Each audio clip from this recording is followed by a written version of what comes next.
Thank you everyone for tuning in. I am Camilio Salamander, and we got KB the Mark in the building.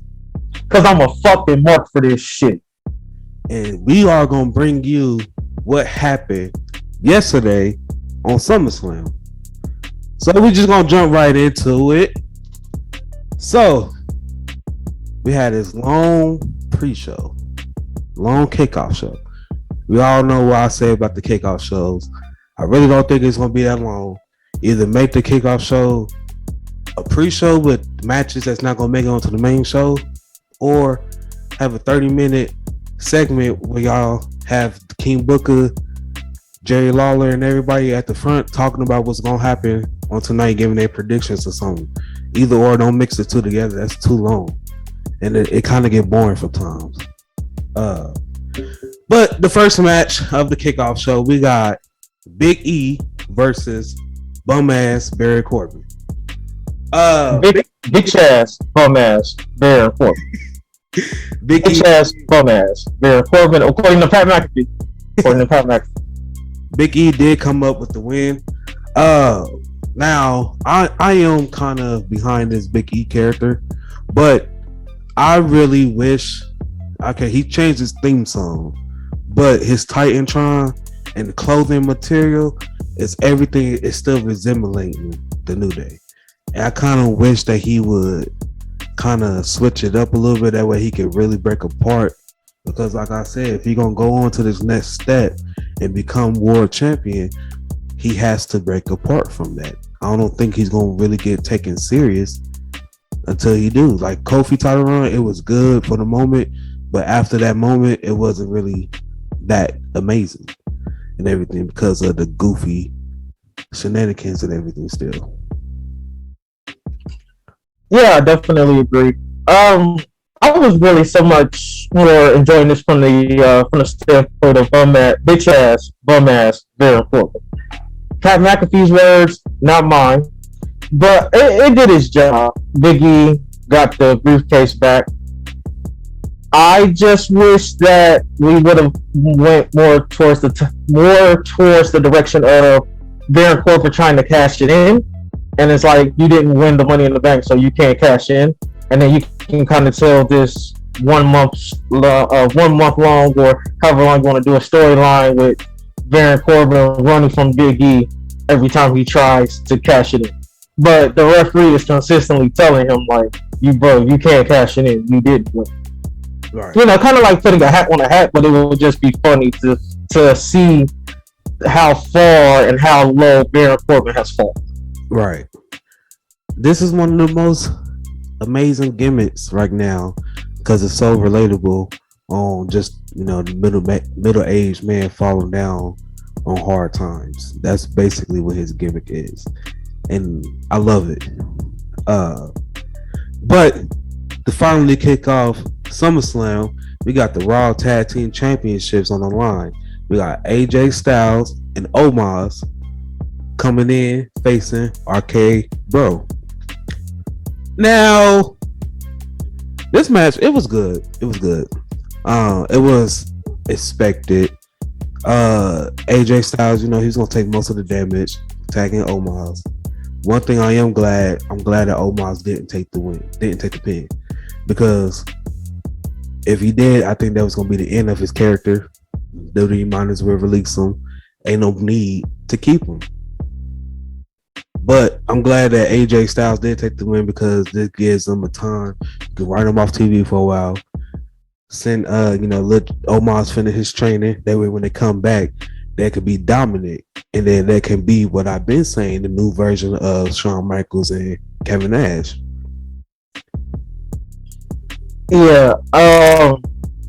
It was an okay match. It didn't go long enough. I was hoping we could get maybe 15 minutes worth of a opening tag team championship match at that, especially with one of the more hotter storylines going into the pay-per-view. But it did its job. We knew that RK Bro would be winning the tag team championships from AJ Styles and Omos. I like what you were saying with Omos. I just love the storytelling, or the story that they were telling with Omos. The getting the big man off his feet. The Viking Raiders couldn't do it. the other various matches against the New Day, they couldn't do it. So I was just thinking like maybe we get like a double RKO from Riddle and Randy to Omos, and that's how we win. But you know, like you said, they want to keep Omos looking strong, so just have AJ keep it. It was a decent match. I just wanted more in a championship match. All right, and now we get into the first bullshit of the day. We got Alexa Bliss versus Eva Marie. Now, I don't even think Eva Marie should have been in this match anyway. She shouldn't be in a singles match anyway. She been going for WWE. She got released because she couldn't wrestle. Got signed back, and she still can't wrestle. I don't know. It was horrible, especially when she went up and got Lily and was slapping it around and everything. That made sense because for the past weeks and stuff, they've been booking it as if you look at Lily, you get possessed. But for some reason, she was able to pick her up and slap her around and all that. Anyway, it ended with a DDT. They got rid of Bray Wyatt to give Alexa Bliss the Fiend character, but only for it not to live up to the Fiend character. I don't know what's going on. Pretty soon, I'm gonna be saying everything regarding Alexa Bliss and this bullshit to get this shit off my TV. And they just need to do better booking. Y'all booking her against people who's not worthy enough to have a decent match with Alexa, and it's not making any sense right now. This match was. I think this match might be runner up for the worst match of the night.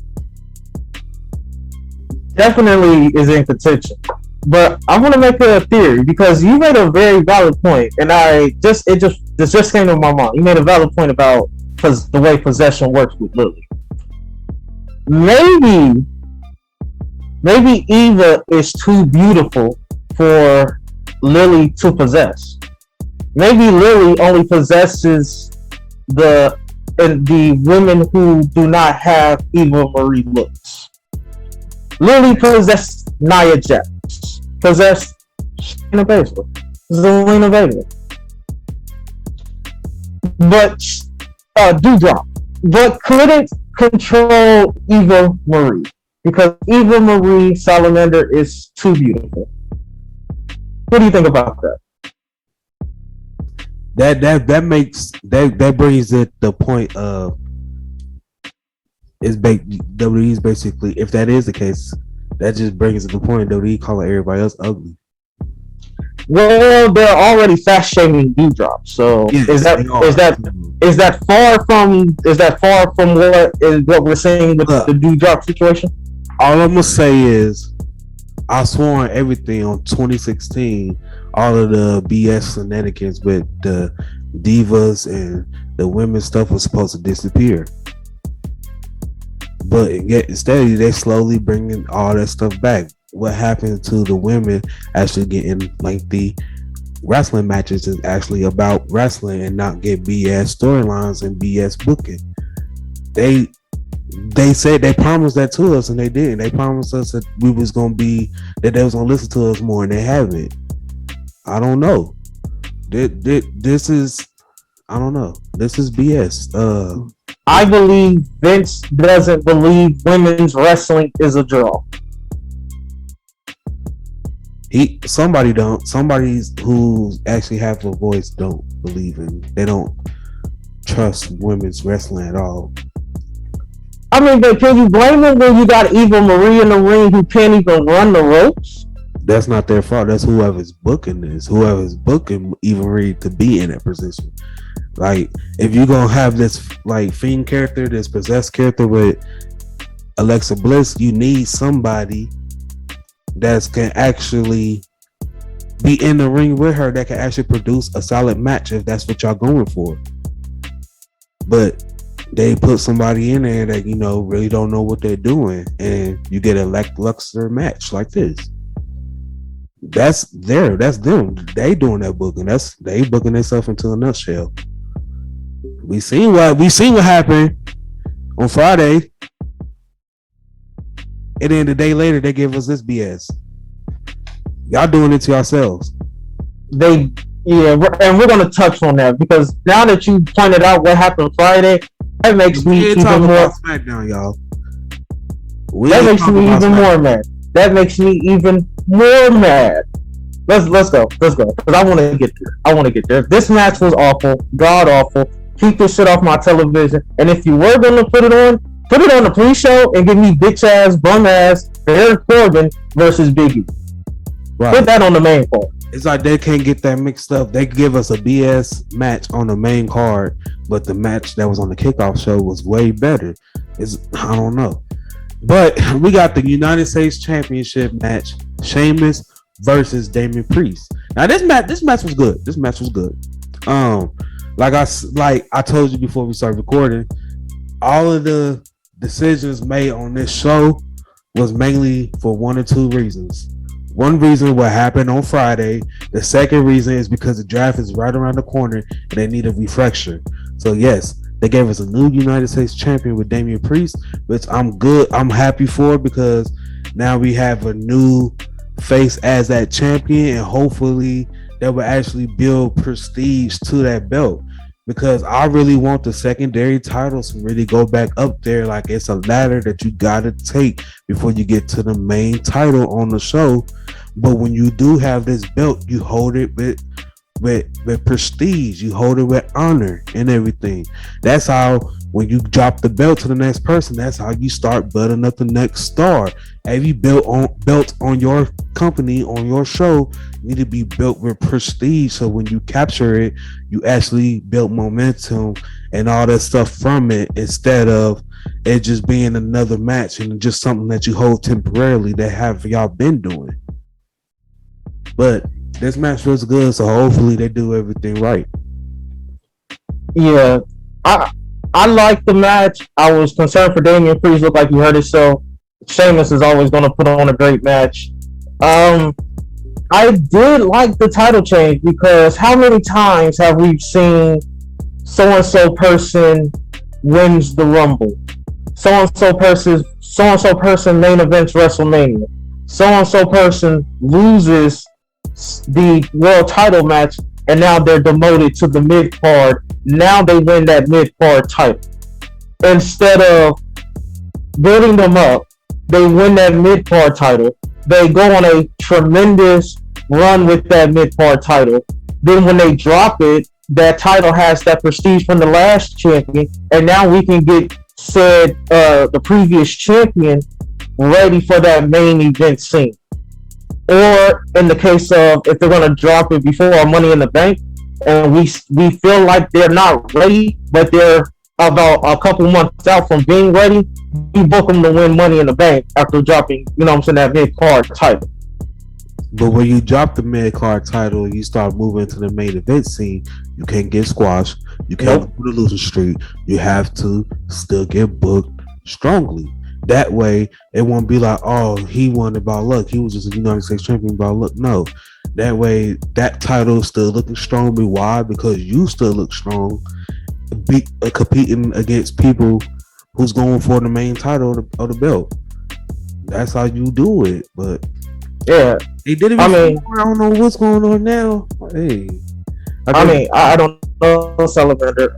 I'm just so used to seeing, and this is WWE, just like person gets that main event title push, where they lose the world championship or the title match, the big title match, and then they're immediately dropped back to the mid card to where they're then booked to win that mid card title. Like, why are we booking them to the moon just to bring them down to the mid card? Why not move them, up the card the right way? Right. They start in that mid card, then they go to that upper mid card. Because you know what? There's nothing wrong with being like a Miz. You're an upper mid card, lower tier main event. There's nothing wrong with that. I would prefer to actually have a ton of people there than to just have somebody just floating around in the mid card area. Because if they're a low tier main eventer, guess what? That means I can still pull them into a main event picture, and I know they're going to be decent enough. That's all I'm saying. We don't have to push them to the main event, and then we don't want them to win the big one yet. So then we book them to lose, and then we immediately throw them back in the mid card like they did something wrong. Right. All right. So we got the Smackdown Tag Team Championships on the line. We got the Usos versus the Mysterios. Now, the Usos won, but throughout the match, they were still telling some type of storytelling. Ray, he still had to carry Dominic, but I am predicting there's going to be a heel turn with Dominic sometime around Survivor Series. I think around that time they're going to pull the plug. Because right now, you can kind of still tell the story. You know, Ray, you know, he's still trying to tell Dominic, you know, chill. Because, like, he kind of overdoing it, and it is kind of causing them to match. All these matches that they lost, it's kind of causing them. But he's still learning, and basically he's excited. But I think eventually he's going to get, like, upset. And it's going to cause him to turn on his dad. And then we can get a perfect storyline. But we will go into all that stuff later. But what you think about this match? I like this match. I've seen it plenty times. I've seen the different variations of it. But the match still was good. It wasn't as good as their Money in the Bank kickoff show match. That was one of the best matches on the entire card itself. But this match was good. I want to take that storytelling bit a little bit further, and I just want to just run this scenario by you. What if we hold off on that heel turn and we book Rey Mysterio to win the Intercontinental Championship? And let's just say we book Rey Mysterio to hold it for about 3 months. And all throughout the 3 months, Dominic has been saying, I want the championship match against you. Because, you know, he's doing like an IC Open Challenge. And every time Dominic tries to say, I want the match, Ray's like, you're just not ready. I don't want to fight my son. And if I'm being honest, you wouldn't last that long in the ring with me anyway. Remember, it was me who was carrying you when we had our SmackDown Tag Team Championship matches against the Usos, against the Dirty Dogs. And we tell that story. So then later on, after Rey Mysterio has held it for about 3 months, Dominic gets pissed, and we do the heel turn then, setting up to a Dominic versus Rey for an Intercontinental Championship match. That way we can still have Dominic improve in the ring. We still got him with his dad, but we're slowly but surely telling the dissension. Because I'm not going to hold you, Salamander. Dominic has grown on me. I don't like his luchador style. I just feel like he's just too big to be doing it. But he has improved leaps and bounds. Mm-hmm. And I believe he can hold that IC belt. Not too long, because he's still young. But I can see this as like one of the old school Randy Orton type of Intercontinental Championship range, you know what I'm saying? When he was still with Evolution. Is Dominic, what, 19, 20? He might be 21, 22. Oh, okay.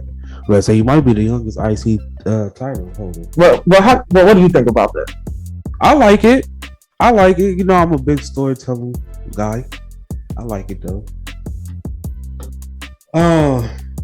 We might do a feature video so everyone be on the lookout of how we will book the Mysterios. So it will really go into detail with the storytelling there. But coming up, we got the second BS of the show. We got the SmackDown Women's Championship match, Bianca Belaire versus Sasha Banks. Now, Bianca came out happy, smiling, everything, and then it was announced Like once her music cut off, that Sasha Banks will not be in competition today because she will face the most beautiful woman in WWE. And Carmella came out. Bianca was disappointed, which I understand. You attacked me and everything like that. I'm gonna put these paws on you. I understand that. So she said basically she would get Sasha Banks later on, but she gonna take her anger out on Carmella. Soon as she said that, cue that music. Becky Lynch came back and made her debut. She beat up Carmella, got in the ring, asked Bianca for a challenge. Bianca hesitated for a while, then went ahead and accepted. Becky, the bell rang. Becky reached for a handshake.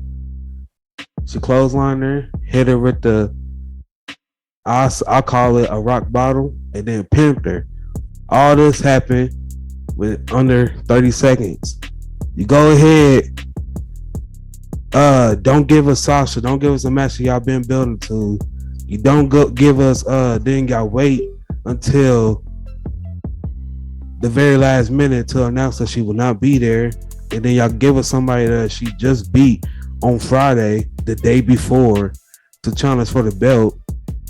And then got debut Becky, who we've been waiting for this whole time, only to squash Bianca, who y'all been building up ever since she came onto the main roster. It don't make any sense, for one. For two, what's this whole title run was about? It's like it make it seem like that wasn't nobody worthy enough. She was just there just to hold the title until Becky came back and stuff. Like this is like this. I think this is up there with the finger poke of doom. What the hell? One move and that's it. Like you went through worse and all that shit. You went through a hell in a cell, all that shit, but a fucking rock bottom put you down. No.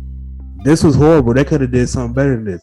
What they did was they fucking panicked because what happened on Friday, and they pulled the move that they thought was right, but it really wasn't. And they possibly fucked up her whole character. I don't know. I can't keep taking up for this company. You know I'm gonna need some time, so I want you to get it all up. I'm done. I can't keep keeping up with this company. I don't know what's wrong with you. Excuse me, Salamander. I love all of our subscribers. I love them to death. But this is for all the geeks and the marks who were saying, "Oh, the KB, Bianca's top 5. Oh, the KB, Bianca's top 3." Let me give you the span of 24 hours on Smackdown to Summerslam, and then I'll give you the 24 hours in which we keep referencing without giving it a name. Salamander. Bliss Bianca Belaire beat Carmella and Zelina Vega on Friday Night SmackDown. She lost to a returning Becky Lynch not even 24 hours later in 6 seconds. I agree with everything you said. This was a reactionary move to the best in the world showing up on All Elite Wrestling. This was absolutely the wrong decision. But Salamander, it's so much worse than that. Because we can go back to the Kofi Kingston title run, where they fed into Brock Lesnar in 7 seconds. They fed Miss Bianca Belaire, who was the quickest, the fastest, the strongest, the smartest, the EST of WWE, to a returning Becky Lynch in 6 seconds. They squashed 2 of their biggest African American superstars in 13 seconds. It comes off borderline racist. It comes off borderline racist to me. But I know what the geeks are going to say, Salamander. Oh, Bianca and Sasha main event at WrestleMania. So how can Vince be racist? Salamander, let me ask you this. It's a two-part question. Do you have a problem with the title change? Mind you, this is a returning Becky Lynch. I have a problem with how it came about. How it was done, yes. There we go. You proved my point. If they would have given you a 15 to 20 minute classic in which Becky made her tap out or got the pinfall win, you would be okay with it. Yes. Returning Becky Lynch, taking the place of Sasha Banks. Yeah, that's the absolute right thing to do. You don't book the SmackDown Women's Champion to lose to a returning Becky Lynch in 6 seconds to have a talking point. This was absolutely the wrong move. This is the type of move that will alienate your audience. How many hearts do you think were broken? How many young girls that look up to Bianca looked at this and said, why should I even care?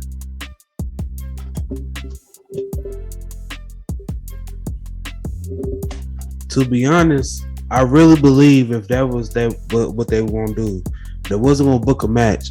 All they could have did had her come out, make a return, beat up Carmella as she did, cut a promo. It's basically be like, I got my eyes on you. And then they can actually set up a proper segment between the two. That way Bianca can still hold the belt for a little bit longer, stack up some days, and then have her drop it at the next major pay-per-view. But book a proper segment if they wasn't gonna have a lengthy match right then and there. It was many of things they could have did, but they panicked and they pulled the wrong move. All I'm saying is, why the hell you couldn't just have her do the same shit that she just did on Bianca in the triple threat match for the Raw Women's Championship, since technically that's a belt that she didn't lose. It makes sense that way. We don't want to see Rhea Ripley with it. We don't want to see Charlotte with it. We damn sure don't want to see Nikki Ash with it. So have Becky come out, do the same shit, take out one of them or whatever, enter herself into the match, or just make it a fatal 4-way. Boom, wins the title that she technically didn't lose. Call it a day. If you're gonna do it that way, if you're gonna have her come in and win the title anyway, do it that way. That made no sense. Absolutely did not make any sense. And can I be honest with you? That left a nasty taste in my mouth for the rest of the pay-per-view. I just couldn't believe that's what we were doing. Like, I don't agree with the pay-per-view, but it recovered, and we won't get into that. Go ahead. But yeah, that match damn near just ruined the pay-per-view until later on in the match. Well, not later on in the match, later on in the show, like way later on in the show, because these next two was some bullshit too. You got Jude McIntyre versus Jenna Mahal. The match, it was cool. Basically, the story was if Jude hit the Claymore, it was over. Jude and them hitting the Claymore, it was over. And then Jenna Mahal peoples came out to the ring. They act like they was going to attack Drew. Drew grabbed his sword. He was going to commit murder on TV.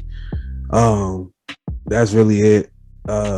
Hopefully this feud is over. Hopefully they don't put Drew McIntyre and Scott Rocker back into the main event. The draft need to hurry up so we can fix all this BS that we've been getting, because this is, I'm cool with this. But like, he come out with the sword, he grabbed the sword. What are you gonna do with it? You swung. If you hit him, he's dead. Be honest. Like, you gonna commit murder? Come on. It don't make sense. It's BS. Listen, why do we need the filler? Why can't we just get a Claymore and go home? Like, why do we need the extra? And then if you're gonna commit a murder, you might as well just live up to it. Just live up to it. If you're gonna swing it, then take off somebody's head. What's the worst they're gonna say? It wasn't on live television. It was on pay-per-view. Not that many people watched. Oh wait, it was on Peacock. Just can't do it on Peacock, but but you know what I'm saying though. All right. No, you know what I'm saying. It's like it's on pay-per-view. So if you're gonna do it, bro. Like that's the thing. Dangerous weapons like swords and guns don't belong in wrestling because it doesn't make any sense. I mean, if you're gonna commit a murder, then just commit a murder. If not, then leave stuff like that outside of the wrestling. Yeah, he was better off coming to the ring with a bat or something. Yeah, like what a sword, and then I just think though, like you said, you swing and you hit, he's dead. So why are we even taking that chance? What if it slips out of Drew's hands? Right. Now we back to the BS again. We got the Raw Women's Championship. Nikki Ash versus Charlotte Flair versus Rhea Ripley. Why is Rhea Ripley still in this damn title picture? I get why Charlotte, because she was the one that lost the belt. She got cashed in on.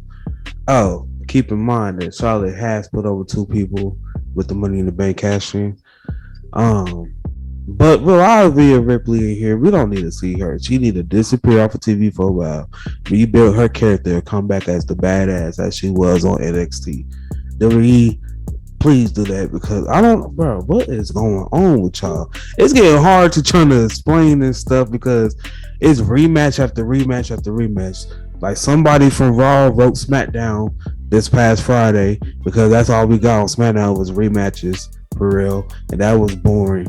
I don't know why they keep booking rematches. Y'all trying to compete with what happened on Friday. Plus y'all been booking up this y'all been booking SummerSlam for a while, because I heard back in March that y'all was planning on making SummerSlam like a WrestleMania point 2. We only got that feel for the last 3 matches of the pay-per-view that was a WrestleMania part 2. The rest of the show was some bullshit. For real. I don't even know what's going on, but Charlotte Flair, she's 2000 WWE Women's Champion. That's really it. They tried their hardest too. Like they were really trying to put on a great match. Like it was decent enough. What was the point of having Nikki Ash win if she was never going to become a real superhero? Because the thing is, they was hoping that she was, because they seen that when she came out, she had a couple cheers. So it was like, this club. Had to win the Money in the Bank. Had to cash in. She got a little pop. The next week on Raw, she came out. She didn't get that pop. Then it was like, damn. All right, we're going to give her some more time. Every time she came out, she didn't get the pop that they expected. So then it was like, you know what? Let's go ahead and pour a reverse mode. They threw that Uno card out there and call it reverse and put the belt back on Charlotte. She didn't live up to what they thought that she was. They thought that she was going to be a hurricane and people was going to love them, but we ain't fucking with that. Well, because nobody wants to celebrate somebody who hasn't completely got the job done. Like, that's like a kid asking their parents for their allowance, but they haven't completed all the list of chores they got to do. Mm-hmm.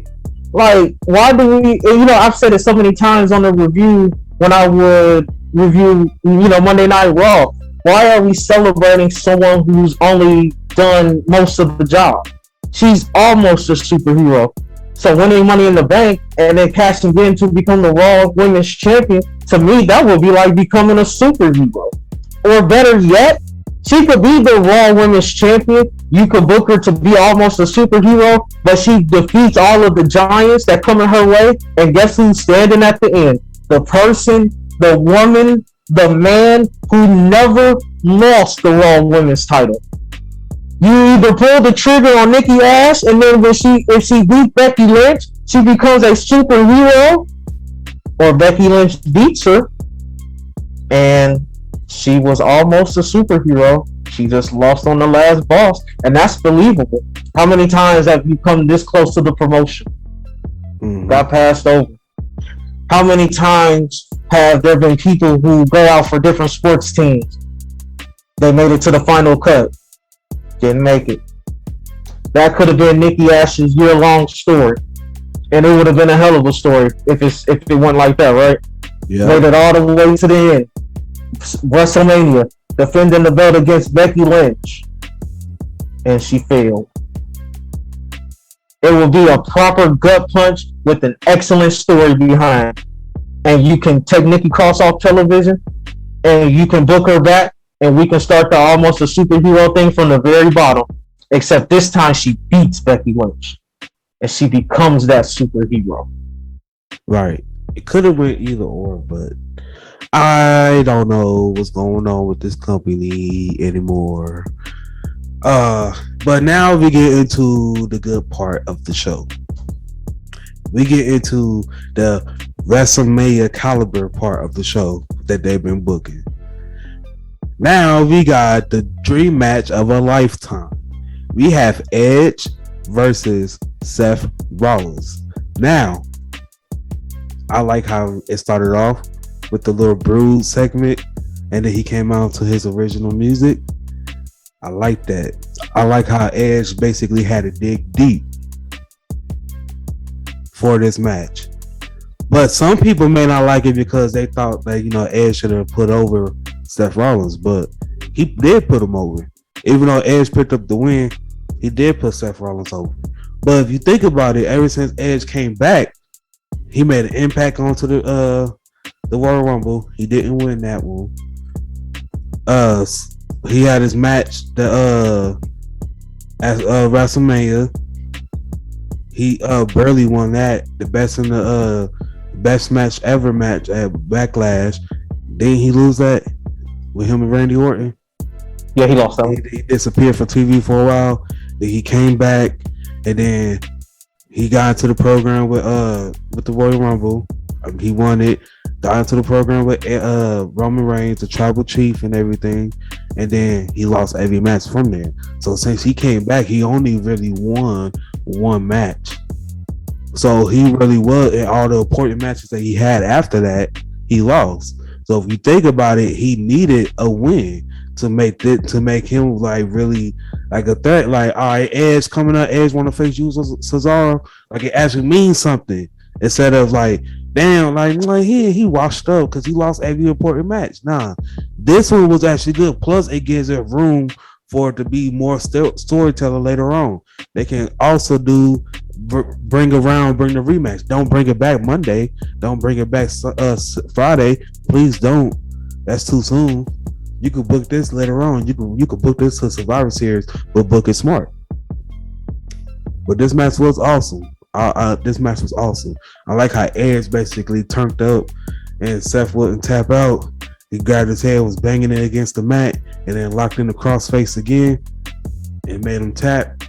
I like this match a lot. Like, it might be a different type of Edge that we might get. We might get a more of he's face, but he's a aggravated face superstar. Like, he's diving deep into his competitiveness and everything. So hopefully this is a good sign.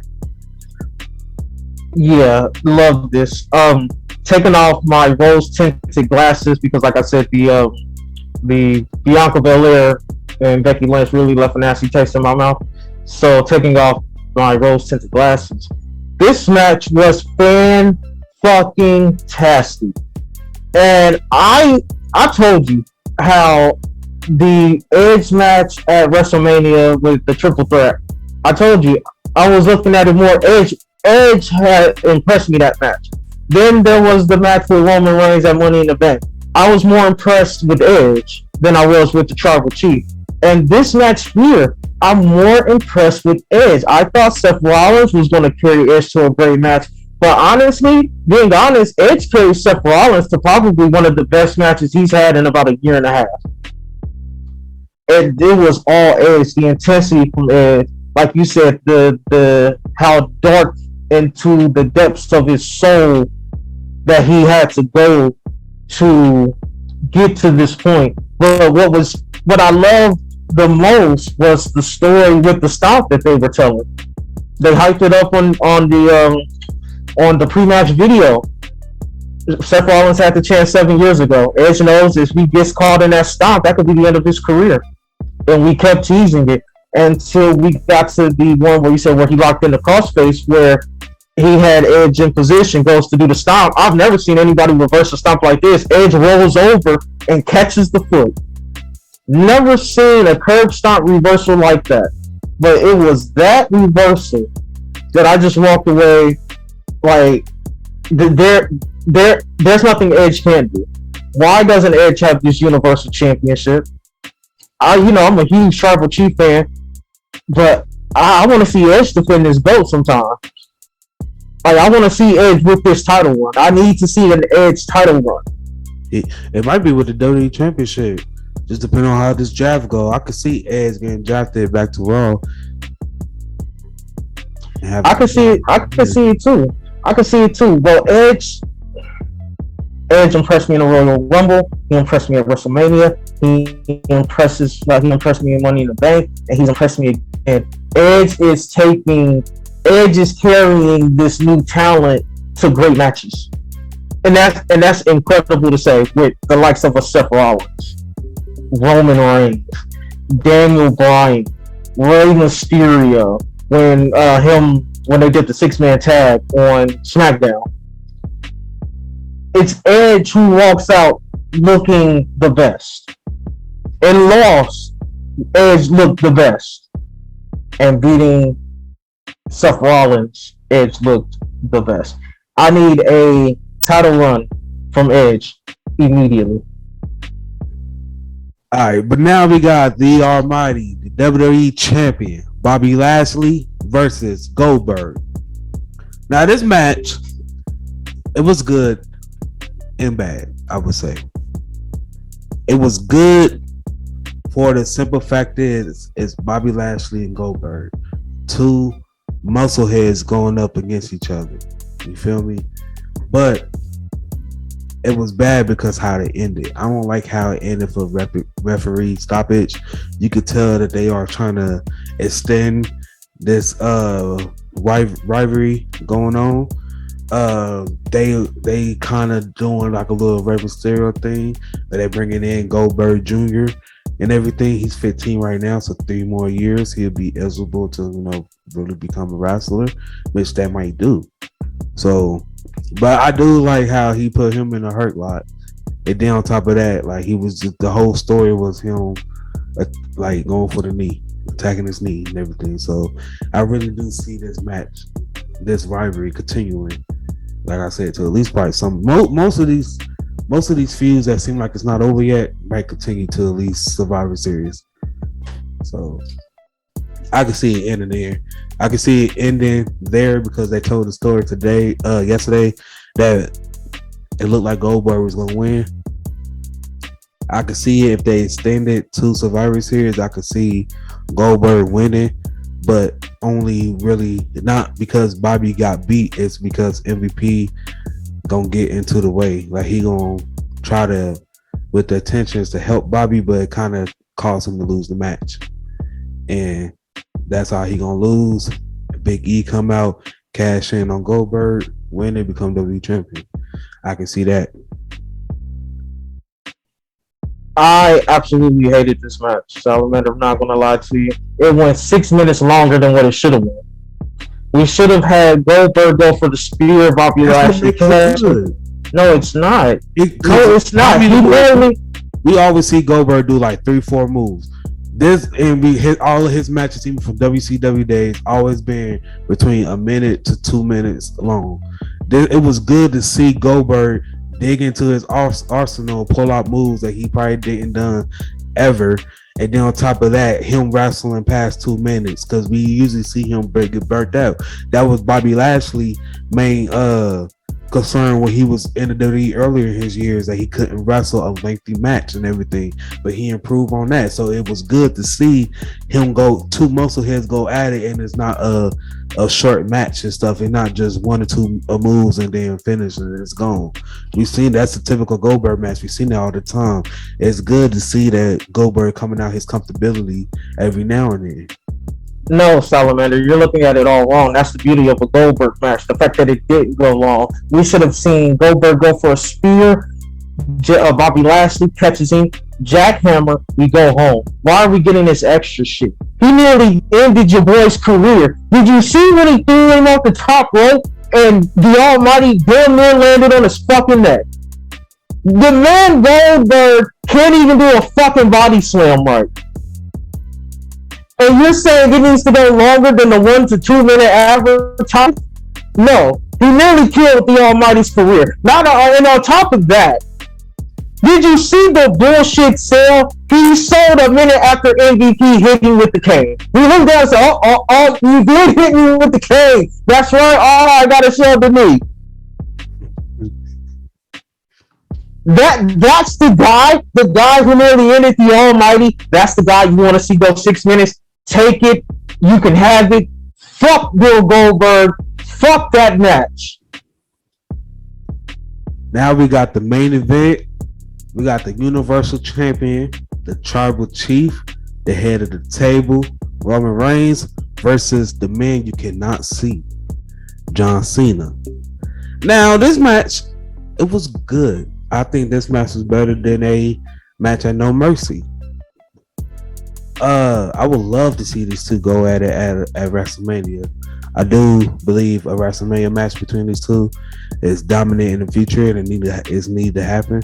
Because the last two matches, this match and the one at No Mercy, they gave us some WrestleMania caliber matches that was awesome and excellent at the same time.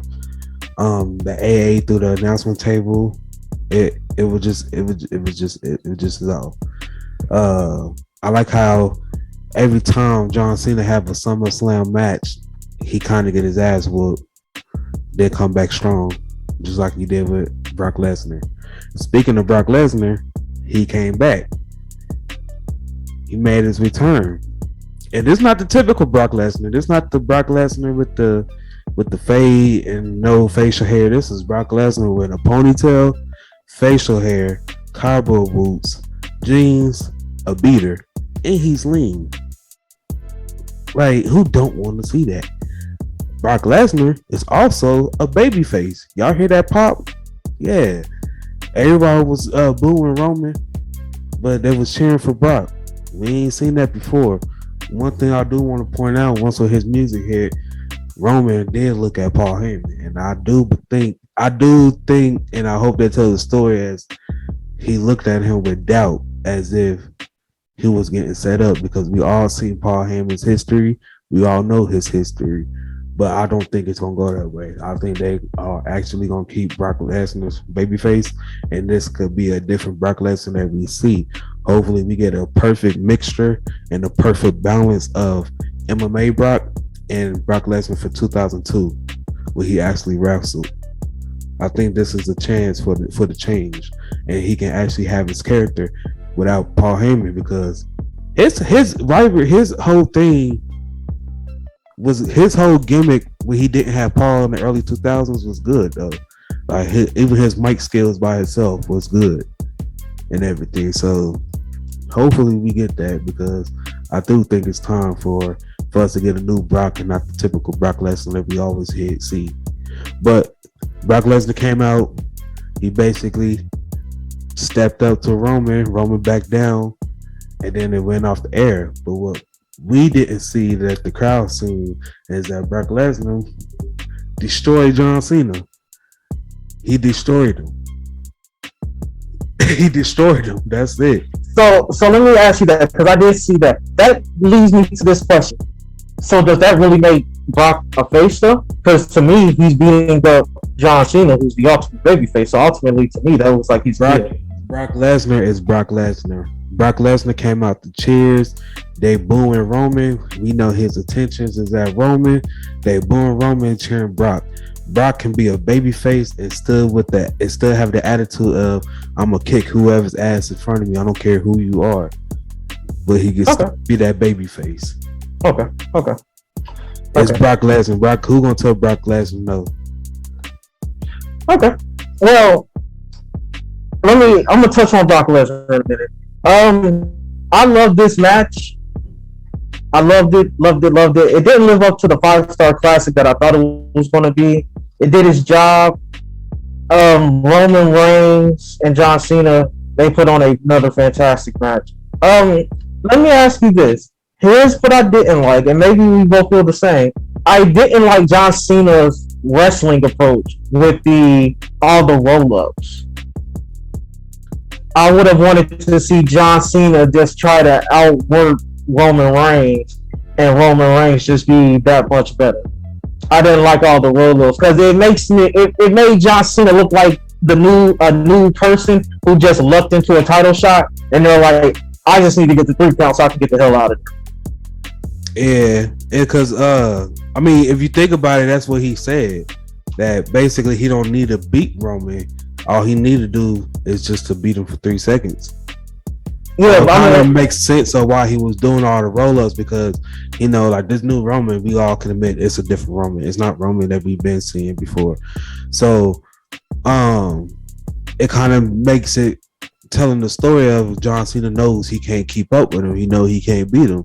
So he just have to outsmart him, which is catch him off guard, roll-ups and shit like that. That's it. He knows that he can't, but the only thing he need to do is beat him for 3 seconds. That's it. I mean, and I get that, but I just would have, because in the promo he said, if you're imperfect, and I just would have preferred John Cena outworking Roman. Or let me say this. I could have done the match the same way with about 5 to 7 less roll-ups. The roll-ups need to happen at like memorable times during the match. Like when Roman went for the spear and then he did the kick. That time would have been perfect for a roll-up. I just want the roll-ups to mean something instead of them always happening, if that makes sense. Yeah, it does. Like he did the roll-up at opportune times, as in, I'm just trying to hurry up and get this win so I can prove the point that I just needed to have you down for 3 seconds. Because come on now, we know John Cena can put on a way better match than that. You could have given me like a variation of a John Cena AJ match with Roman Reigns, and that was just John Cena outworking Roman Reigns. But Roman was just that much better. Let me say this. I would have preferred Roman Reigns having a perfect match. But we leave the doubt in there from the roll-ups at the most opportune times, if that makes sense. To touch on the Brock Lesnar, I'm not as happy as you. I feel like it was a reactionary call. I do admit I do like the new look. I've seen Brock Lesnar and Roman Reigns so many times. I don't care about the variations. I don't care that this isn't Suplex City Brock and this is the Tribal Chief. When you've seen it, you've seen it. And I've seen it.